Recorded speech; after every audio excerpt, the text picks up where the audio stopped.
ओम श्री गुरुवे नमः। ओम श्री गुरुवे नमः। ओम श्री गुरुवे नमः।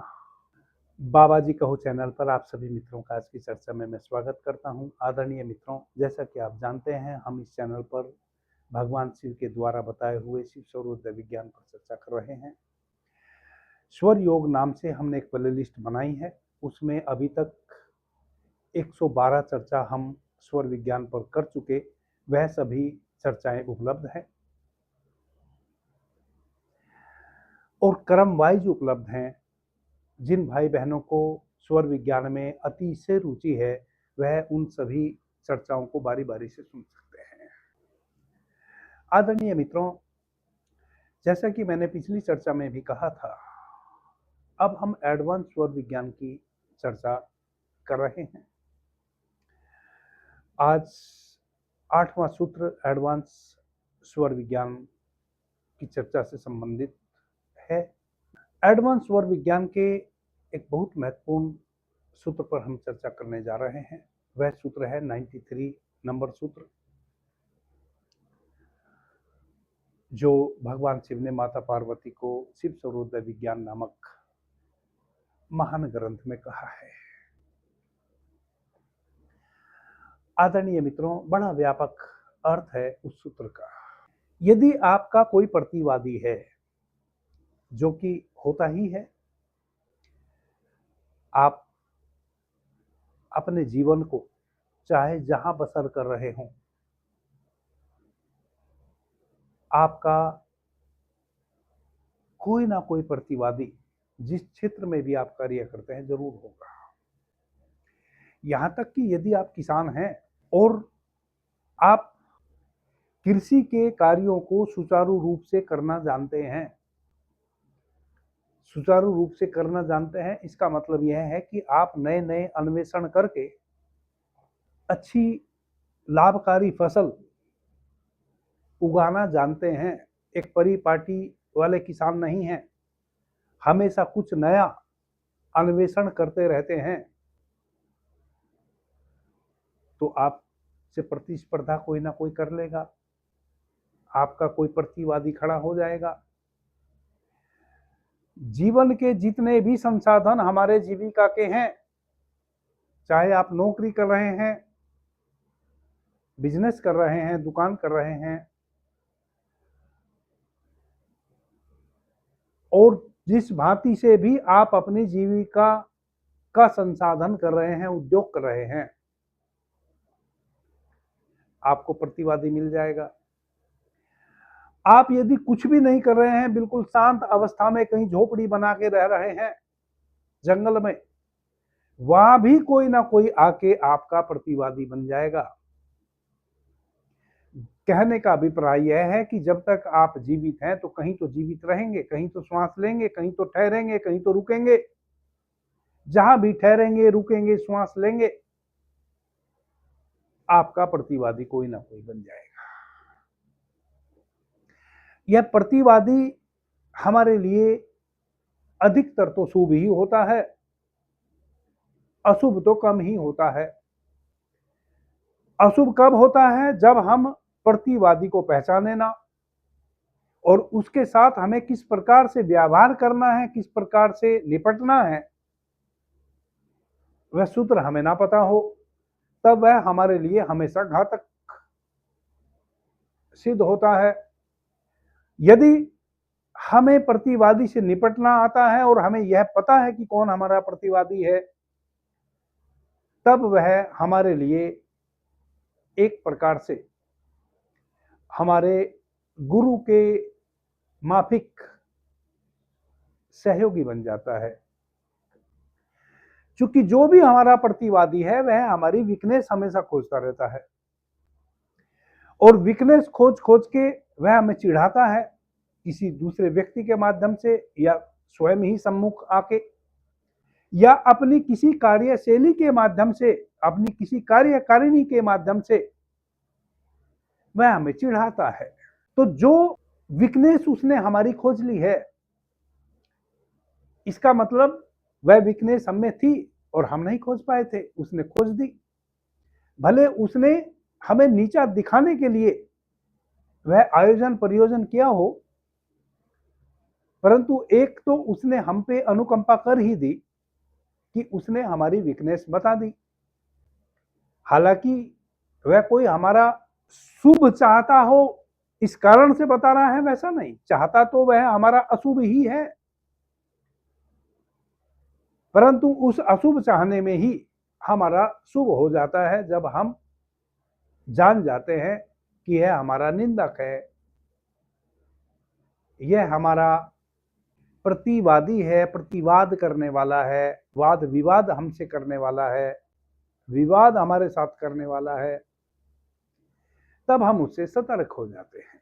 आदरणीय मित्रों, जीवन के जिस क्षेत्र में भी आपको इस प्रकार का कोई प्रतिवादी मिले, सबसे पहले तो आप उसकी पहचान कर लो, और वह निश्चित रूप से आपकी गली में, आपके मोहल्ले में, आपकी दुकान के अगल बगल में, या आपका कोई रिश्तेदार या कोई आपका मित्र किसी न किसी रूप में जरूर आपके निकट होगा, उसकी आप पहचान कर लो। जब भी आप उससे मिलो, जब भी आप वैसे प्रतिवादी के सम्मुख जाओ, हमेशा शून्य स्वर में जाओ, उस स्वर में जाओ जो स्वर से आपकी श्वास ना बह रही हो। वह आपको चाहकर भी नीचा नहीं दिखा पाएगा। प्रतिवादी तो वह आपका है और उसका आप स्वागत भी करें, परंतु उससे सीखें और उससे हमेशा जीतें। जीत हमेशा आपकी होगी, चाहे वह जिस प्रकार का प्रोपगंडा लेके आवे, दूर से या निकट से, जीत हमेशा आपकी होगी। बस आपने इतना ध्यान रखना है कि उस प्रतिद्वंदी से, उस निंदक से, उस प्रतिवादी से आपने हमेशा शून्य स्वर में निपटना है। हमेशा जब भी आप उसके निकट जावें या उससे जुड़े हुए किसी कार्य में आपकी संलिप्तता होवे, शून्य स्वर में, जो स्वर आपका नहीं बह रहा है उस तरफ ही उसको रख के हमेशा उसके साथ व्यवहार करें। यदि आपने अपने जीवन में केवल और केवल सुख प्राप्त करना है, दुख का आपके जीवन में जरा भी आविर्भाव ना होवे, तो एक इस सूत्र को हमेशा ध्यान में रखो। दुख हमें कहां से मिलता है? नकारात्मक लोगों से, नकारात्मक स्थान से, नकारात्मक चीजों से। बिना नकारात्मकता के, बिना नेगेटिविटी के दुख जैसी चीज हमें उपलब्ध हो ही नहीं सकती। आप जब मुझे सुन रहे हैं, अपने भीतर, अपने जेहन में आंख बंद करके जरा विचार करके देखें कि जब भी कुछ भी दुख किसी भी रूप में आया है, किन के द्वारा आया है? दुष्ट लोगों के द्वारा। और वह दुष्ट लोग कौन हैं? एक भी व्यक्ति दुष्ट खोजना इस पृथ्वी पर बड़ा मुश्किल है, क्योंकि जिस व्यक्ति से भी आप मिलेंगे उसको दूसरे तो दुष्ट नजर आते हैं, वह स्वयं तो स्वयं को दुष्ट मानता ही नहीं। या उनकी मदर से, उनकी माता से आप मिलेंगे, उनकी माता भी नहीं मानती कि उन्होंने किसी दुष्ट व्यक्ति को जन्म दिया है।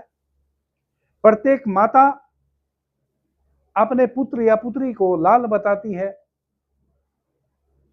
इस दुनिया का सर्वाधिक सुंदरतम से सुंदरतम, बुद्धिमान से बुद्धिमान बालक बताती है।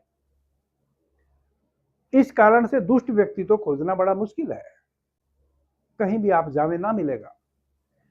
परंतु दुष्ट लोगों की भरमार आपके चारों तरफ है। जब भी कहीं से आपको दुख मिल रहा है, इसका मतलब कोई दुष्ट व्यक्ति सामने पड़ गया, और वह आपको आपके जीवन में हर स्थान पर मिलेंगे।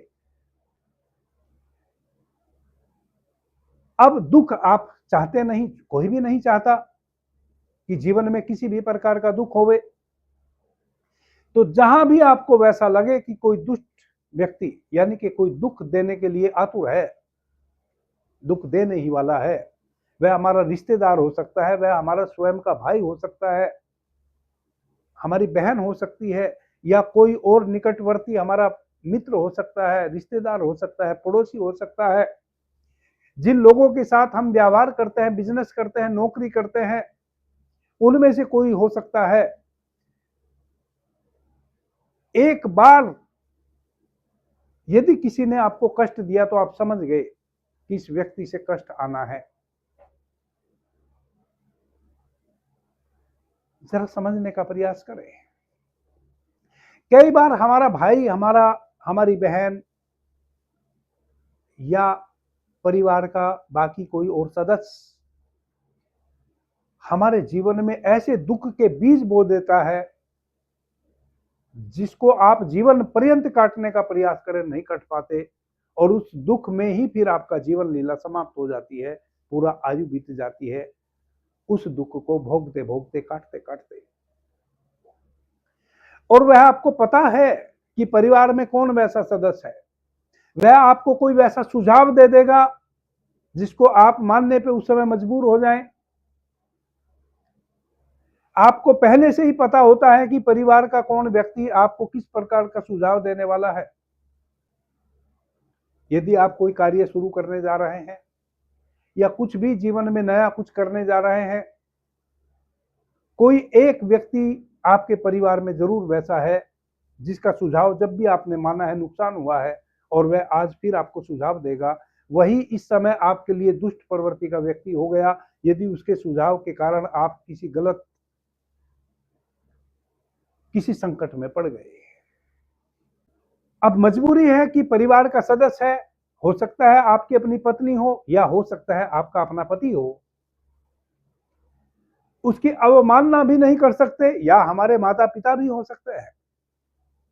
वैसी अवस्था में आप उनका सुझाव तो जरूर लें, परंतु एक टेक्निक अपना लें कि वैसे लोगों के पास जब भी आप सुझाव के लिए जावें या वह आपके पास सुझाव देने आवे, चाहे वह कोई भी व्यक्ति हैं, अपने शून्य स्वर में उनको रखें। जो स्वर आपका नहीं बह रहा है उस तरफ से आप उनकी तरफ खड़े हों या बैठे, वह भूल ही जाएंगे कि आपको सुझाव देना था। वह एक ही बात कहते हुए आपको मिलेंगे कि आपको जो अच्छा लगे वैसा कर लो।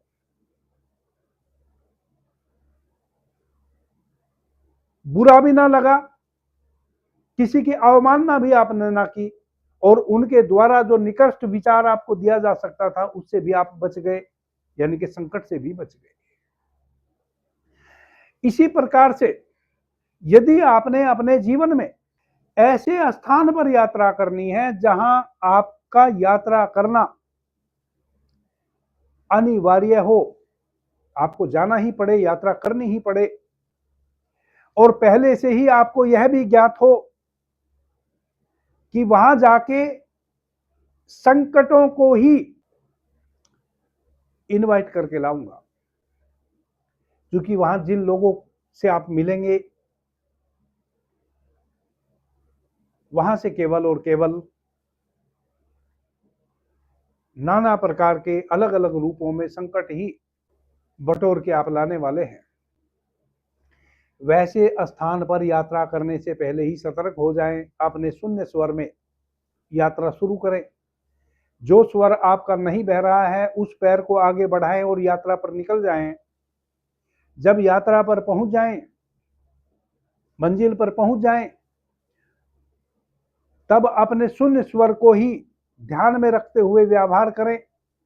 क्योंकि यात्रा कर रहे हैं तो किसी मकसद से कर रहे हैं, किसी व्यक्ति से मिलने गए हैं या किसी समारोह में गए हैं, तो ध्यान रखें यदि समारोह में गए हैं तो भी आपको किसी ने इनवाइट किया होगा। उस समारोह को करने वाला कोई एक व्यक्ति, कोई एक संस्था कोई होगी, तो खाली स्वर में ही उस समारोह स्थल पे प्रवेश करें। और जिन लोगों पे भी आपको वैसा लगता है कि यह आपको कष्ट ही देने वाले हैं या संकट में ही डालने वाले हैं, वैचारिक रूप से या किसी और रूप से, तो उनसे अपने खाली स्वर, शून्य स्वर में ही मुलाकात करें। शून्य स्वर में का ही ध्यान रखते हुए उनसे व्यवहार करें। आप वहां से बिना किसी संकट को इनवाइट किए, बिना किसी संकट की पोटली बांधे सुरक्षित अपने घर वापस चले आएंगे। आपकी यात्रा भी हो जाएगी और आप संकटों को अपने घर भी ना ला पाएंगे। यदि आपने अपने जीवन में कोई ऐसा कार्य शुरू करना है जिसमें अग्नि की आवश्यकता हो, अग्नि जलानी पड़ती हो, जैसे कोई ईंट का भट्ठा लगाना है, कोई फैक्ट्री लगानी है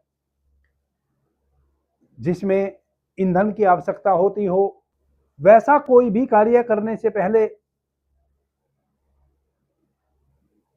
सजग हो जाएं। वैसे कार्य की किसी भी रूप में शुरुआत करें हमेशा शून्य स्वर में। शुरुआत करने का मतलब जिस दिन आप वैसे कार्य की शुरुआत, पहले आप जमीन खरीदेंगे, फिर आप उसकी परमिशन लेंगे फैक्ट्री की।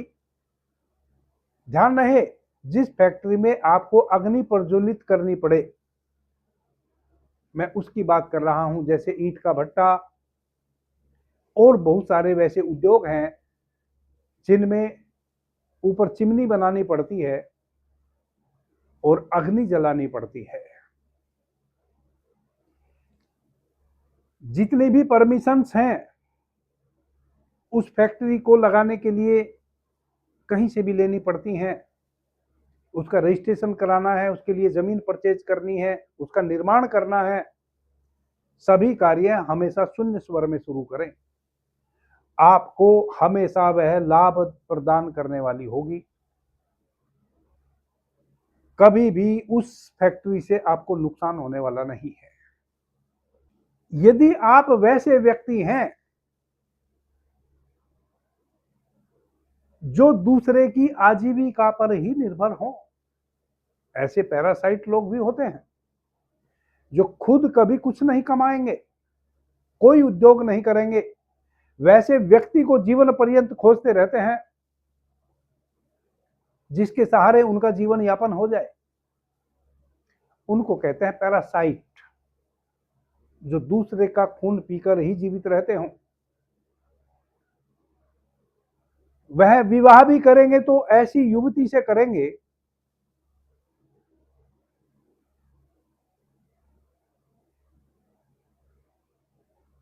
जिसके आगे पीछे कोई ना हो और उसके पिता का कमाया हुआ सारा धन अंततः उसको मिल जाए, या वह युवती जीवन पर्यंत कोई उद्योग करके उसको खिलाए। वह दोस्ती भी करेंगे तो ऐसे लोगों से करेंगे जिनके सहारे लग के उसका बेड़ा पार हो जाए, उसको कुछ ना करना पड़े, खाली थोड़ी सी चापलूसी से उसका काम निकलता रहे। कुछ वैसी प्रवृत्ति के लोग होते हैं, और कुछ क्या बहुत मात्रा में होते हैं, लगभग 10% होते हैं। वैसी प्रवृत्ति के लोग, उनको भी तो अंततः परमात्मा ने ही पैदा किया है, उनकी वृत्ति वैसी है और वह भी तो अपने कार्य में सफल होना चाहते हैं। जैसे एक चोर भी तो अपनी चोरी करने में सफल होना चाहता है। प्रत्येक जीवधारी एक दूसरे पर निर्भर है। चोर को भी जीना है। सभी प्रकार के कुकृत्य करने वाले समाज में लोग होते हैं और वह अनिवार्य हैं, कहीं ना कहीं उनकी आवश्यकता भी है। अंततः प्रकृति बेवजह तो किसी को पैदा ऐसे नहीं करती है, जिसकी जरूरत है उसी को पैदा करती है। संतुलन बनाना पड़ता है प्रकृति को। तो इस प्रकृति में सभी प्रकार के लोग हैं और सबको जीने का अधिकार है, और अंततः सभी को, वह जिस पेशे में भी है, अगर चोर भी कोई है, अपनी उस चोरी को निपुणता के साथ करने का अधिकार है, और अंत में चोरी से मुक्त होकर हरि भजन में लिप्त हो जाएं, उसका भी प्रयास सतत चलता रहे, अंततः हरि भजन को उपलब्ध हो जाएं। और ऐसा इस जगत में अनेकों बार हुआ है। वाल्मीकि जैसा दुर्दांत डाकू, अंगुली माल जैसा हत्यारा सिद्ध पुरुष बन जाता है। जैसे ही ऊर्जा का तल बदलता है, जैसे ही विचार बदलता है, सोच बदलती है, कर्म बदलता है। और मेरा तो वैसा मानना है कि आप जिस कार्य में भी लिप्त हैं, उसी को यदि पूरी निपुणता से कर लें तो एक दिन आप उससे मुक्त हो जाते हैं। यदि निपुणता से ना करें तो उसमें उलझे रह जाते हैं। निपुणता से कर ले तो मुक्त भी हो जाते हैं। मुक्ति का रास्ता वही कार्य बन जाता है, जिस कार्य में भी आप लिप्त हैं वही आपकी मुक्ति का साधन बन जाता है, यदि आप पूरी निपुणता से उस कार्य को कर लें जिसमें भी आप लिप्त हैं। या तो आपको उस कार्य की निरर्थकता का बोध हो जाएगा कि अभी मैं क्या कर रहा हूं, दुनिया कमा के खा रही है, मैं चोरी करके खा रहा हूं, यह तो बहुत गलत कर रहा हूं। आपको इस निरर्थकता का बोध हो जाएगा। या चोरी करते करते आपको एक दिन ऐसा भाव होगा कि कब तक और किस बात के लिए, क्या पेट भरने के लिए भी चोरी करनी पड़ेगी? वह कौन है मेरे भीतर जो चोरी करने के लिए बाध्य है?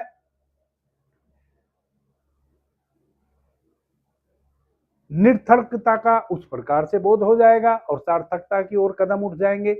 कुल मिला के यदि आप वैसे व्यक्ति हैं तो जब भी आप इस प्रकार का कोई कार्य करते हो अपने जीवन में, हमेशा शून्य स्वर में करें, निरंतर आपको सफलता मिलेगी। यदि आप चोर हैं तो चोरी में, यदि आप किसी भी रूप में पैरासाइट हैं, हमेशा दूसरों के दम पर ही जीवित हैं, तो जब भी ऐसे किसी व्यक्ति से जहां से आपका गुजारा चल सकता हो आप मिले, तो हमेशा शून्य स्वर में मिले। उस व्यक्ति का सहयोग आपको मिलता रहेगा। यह शून्य स्वर की महिमा है। जब भी आप जल से किसी भी प्रकार की क्रीड़ा कर रहे हो, ध्यान रखें, किसी पवित्र तिथि को पवित्र नदी में स्नान करने के लिए जल में उतर रहे हो, नदी में उतर रहे हो, पोखर तालाब में उतर रहे हो, या किसी भी प्रकार से, या कहीं भी आप जल क्रीड़ा के लिए जल में उतर रहे हैं, स्नान इत्यादि के लिए, नदी को पार करने के लिए, स्विमिंग के लिए, किसी भी कारण से, हमेशा ध्यान रखें शून्य स्वर में जल में प्रवेश करें। चाहे नदी में प्रवेश कर रहे हो या तालाब में या पोखर में, कहीं भी,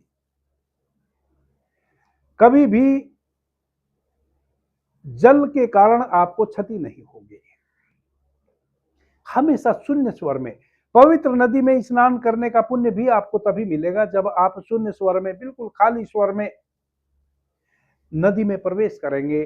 तब नदी आपके ऊपर अपना कुछ लुटाएगी जब आप खाली होंगे। सर्वप्रथम अपना खाली स्वर की तरफ का पैर, यदि आपका सूर्य स्वर नहीं बह रहा है, चंद्र स्वर बह रहा है, तो पहले अपने दाहिने पैर को आप आगे बढ़ाते हुए नदी में प्रवेश करें। क्योंकि नदी में प्रवेश करने के लिए आपको शांति की आवश्यकता है, हल्के फुल्के होने की आवश्यकता है। जितना आप अधिक हल्का फुल्का होंगे उतना ही नदी में आप तैरेंगे, उतना ही नदी से आप शीतलता या जिस उद्देश्य से भी आप नदी में प्रवेश किए हैं उसको ग्रहण कर पाएंगे। आदरणीय मित्रों, इस प्रकार से आप अपने खाली स्वर का कई स्थानों पर जहां जीवन के लिए अनिवार्य चीजें कुछ हैं, उनमें खाली स्वर से आप लाभान्वित हो सकते हैं।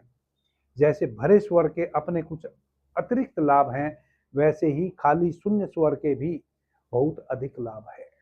अभी के लिए इतना ही। आपने मुझे ध्यान से प्रेम से सुना, उससे मैं बहुत अनुग्रहित हूँ। सभी मित्रों को मेरा प्रणाम, धन्यवाद। हर हर महादेव।